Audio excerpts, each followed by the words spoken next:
Tema: categorías del ingreso nacional.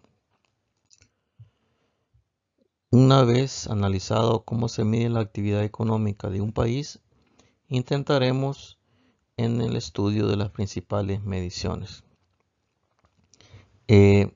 La categoría del ingreso nacional, que lo que es el tema que estamos estudiando, se refiere a las principales mediciones económicas en un país. En economía se le llama categoría del ingreso nacional, son mediciones que se sacan a partir del PIB. Eso es lo que vamos a estudiar en estas clases. La principal medición económica en todos los países es el PIB, el Producto Interno Bruto, cuya definición es el valor de mercado de todos los bienes y servicios finales producidos en un país durante un determinado periodo de tiempo, generalmente un año. Esto que está aquí es lo que es el significado de PIB. El PIB, el Producto Interno Bruto, es una medición económica, es la principal medición económica. Pero cuando decimos la principal no quiere decir que es la única. Hay más mediciones, pero esta es la principal. Esta es la que da una mejor idea de cuánto una economía crece, de cuánto la riqueza crece en un país. Y es la aceptada generalmente en todos los países. Entonces, esta es la más importante. ¿Y qué es lo que mide el PIB?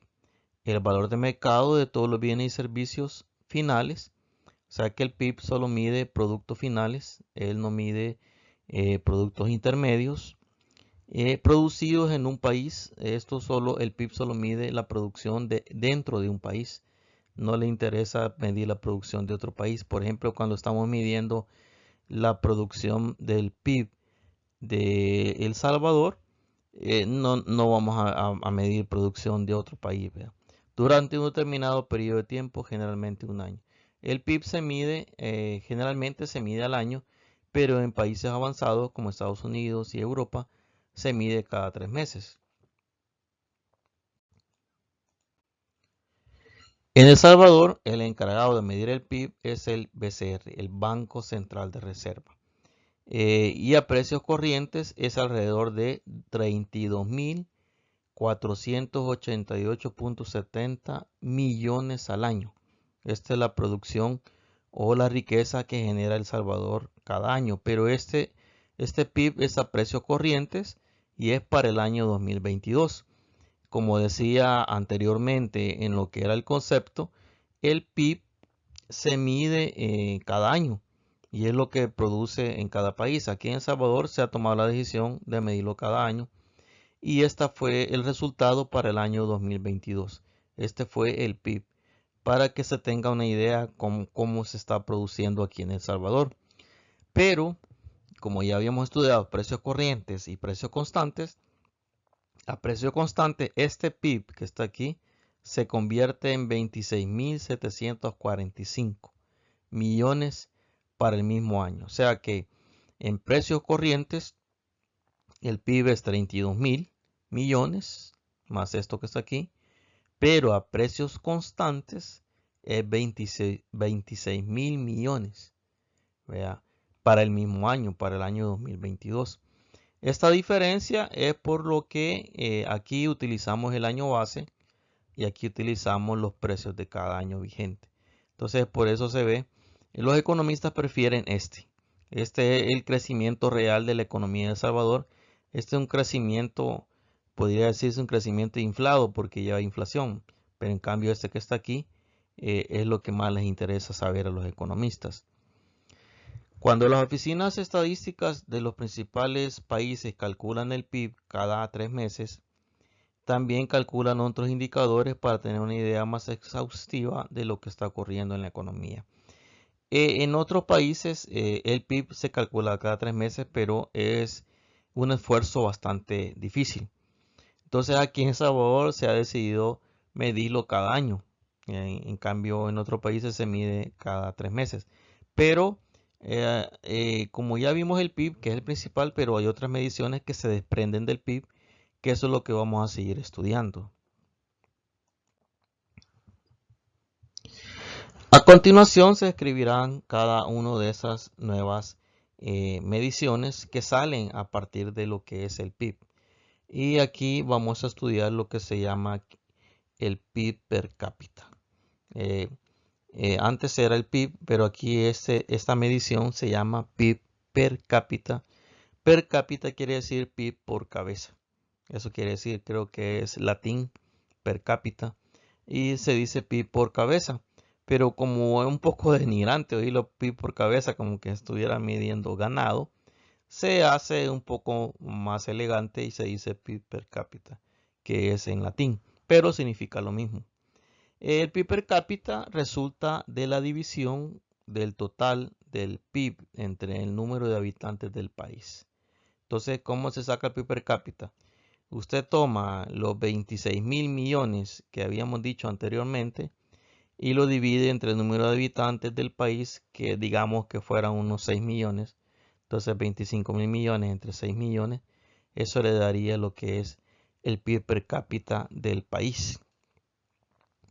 ¿Y para qué sirve el PIB per cápita? Pues sirve para tener una idea cómo vive un país y también para comparar el PIB entre países. Si usted compara PIB entre diferentes países, a veces no da una idea de qué tan productivo es un país, ¿verdad? Si usted solo menciona el PIB. En cambio, cuando usted menciona el PIB per cápita, se dice, por ejemplo, aquí en El Salvador, el PIB per cápita anda por ahí entre 3.000 y 4.000 dólares al año. Quiere decir que cada salvadoreño producimos entre 300 dólares mensuales. Cada salvadoreño produce en El Salvador 300 dólares mensuales. Por ejemplo, los países desarrollados tienen un PIB per cápita de 40.000 dólares al año. O sea que cada persona produce entre unos 3.500 y 4.000 dólares al mes. Y nosotros aquí producimos entre 300 y 400 dólares al mes. Entonces ahí se ve la diferencia entre la productividad de lo que es un país y entre el otro. Y aquí está la fórmula de PIB per cápita. El PIB, toma el PIB, puede sacarlo a precio corriente o a precio constante y lo divide entre el número de habitantes de un país.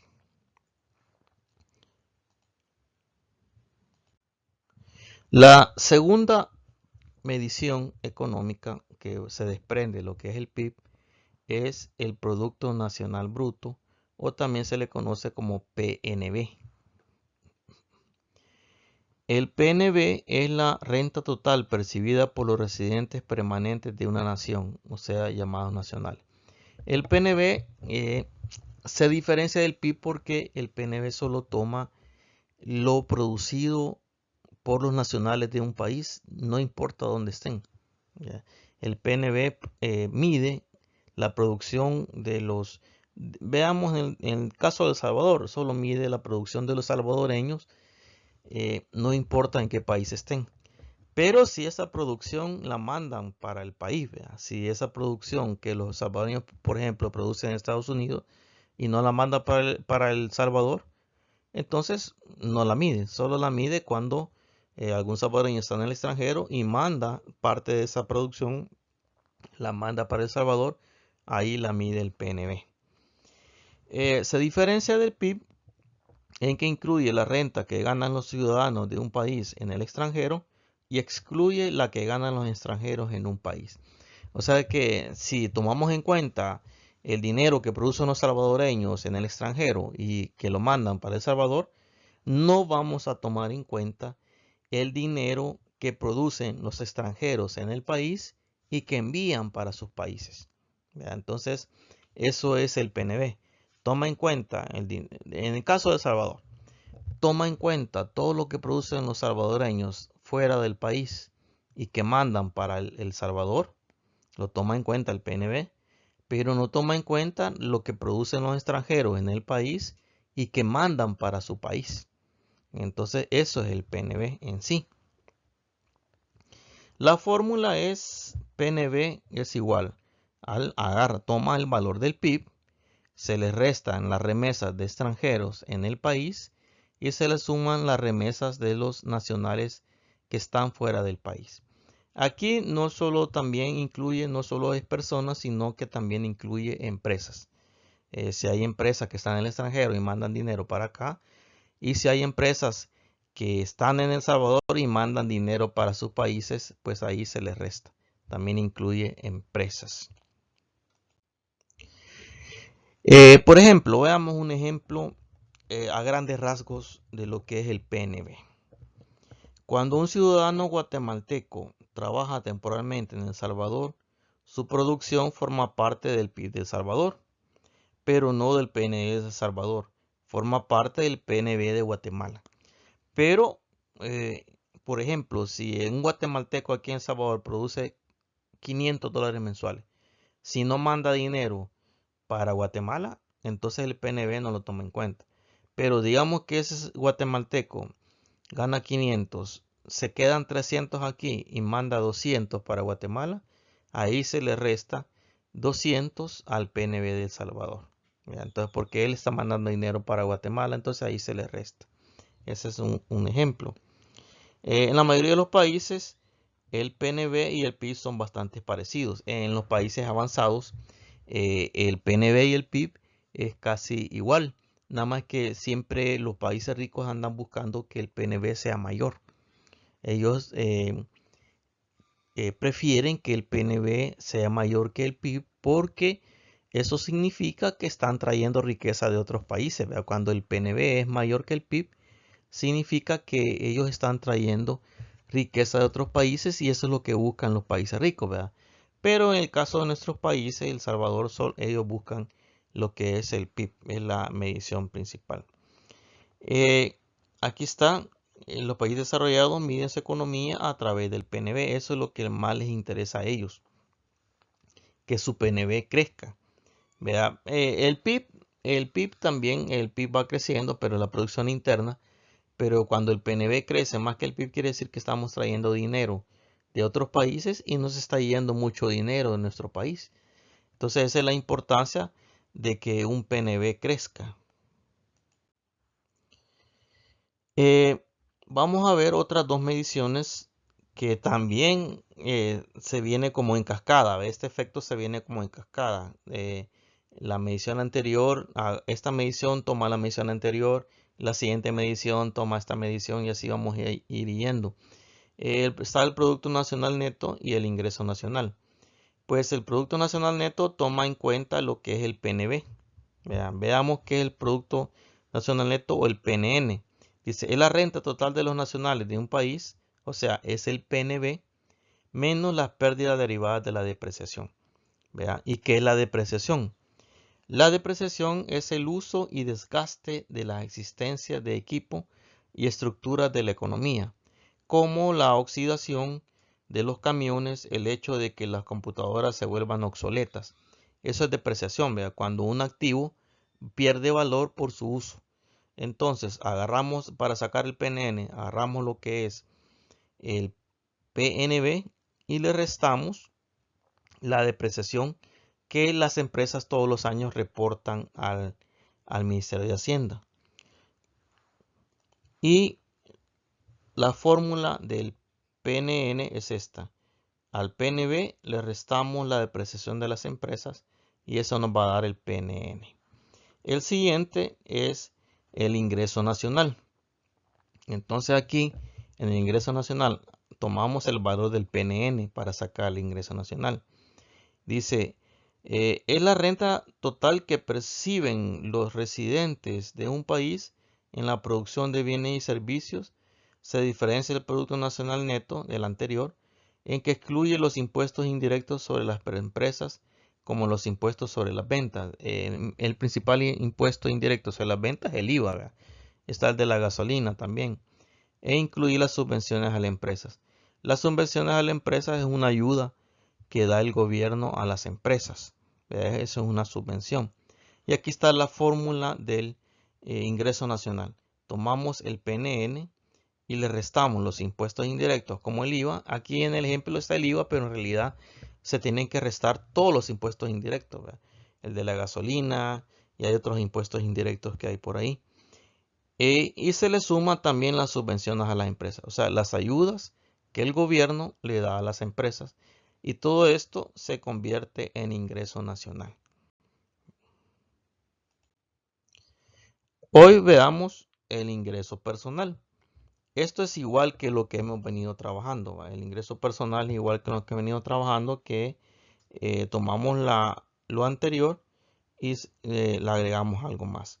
Ingreso personal es el ingreso que reciben los hogares y los negocios no corporativos, ¿verdad? O sea, podríamos decir sector informal. A diferencia del ingreso nacional, excluye las utilidades retenidas, que son el ingreso que han ganado las empresas, pero que no les ha pagado a sus propietarios. Entonces aquí no vamos a tomar en cuenta las utilidades retenidas. Son aquellas utilidades que ya se obtuvieron, que la empresa ya obtuvo, pero que todavía no se han distribuido entre los accionistas o los dueños de la empresa. Todavía esas utilidades las retiene la empresa, ¿verdad? Todavía no han sido distribuidas a sus respectivos accionistas. Entonces veamos la fórmula de lo que es el ingreso personal. También resta los impuestos, o sea que aparte de las utilidades retenidas, también se le resta los impuestos al ingreso corporativo y las contribuciones a la seguridad social. En su mayor parte, impuestos del seguro social. Todo esto se le resta al ingreso personal. Sigamos viendo qué más. Además, el ingreso personal incluye el ingreso de intereses que reciben los hogares de sus inversiones en deuda del gobierno y el ingreso que reciben los hogares de los programas de transferencia gubernamentales como los de bienestar y seguridad social. Y aquí está, hoy sí, aquí está la fórmula. Esta fórmula es un poco bastante complicada.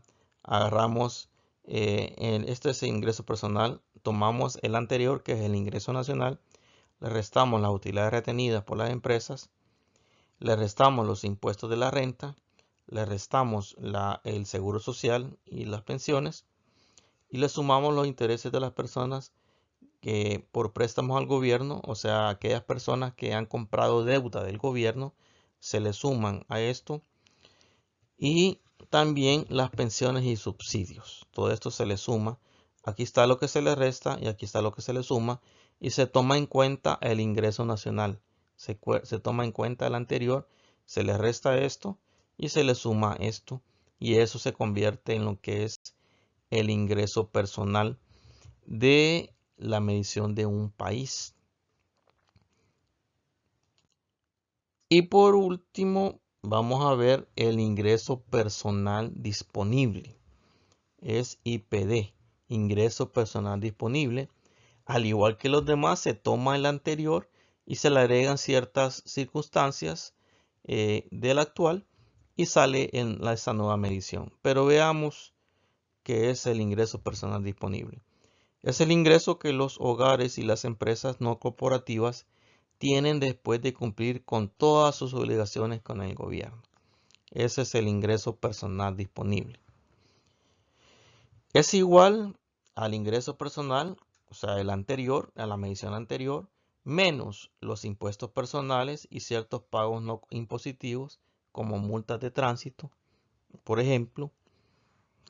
Y aquí está la fórmula de lo que es el ingreso personal disponible. Veamos, el IPD va a ser igual al ingreso personal, que es la medición anterior, menos impuestos personales, menos multas. Entonces, aquí quedaría lo que es, eso se convertiría en lo que es el ingreso personal disponible. Impuestos personales podrían ser como herencias, como el IVA, o que se cobran directamente a la persona, así como también las multas, ¿verdad? Cualquier tipo de multa, no solo la multa de tránsito, sino que también, por ejemplo, si esta persona posee una casa y tiene que pagar impuestos a las alcaldías, pues las alcaldías también pueden poner multas. Vean, las multas no solo son de tránsito, sino hay diferentes, aún el Ministerio de Hacienda puede poner multas también a una persona. Entonces todo esto se convierte en lo que es el ingreso personal disponible, que es la última medición que vamos a estudiar.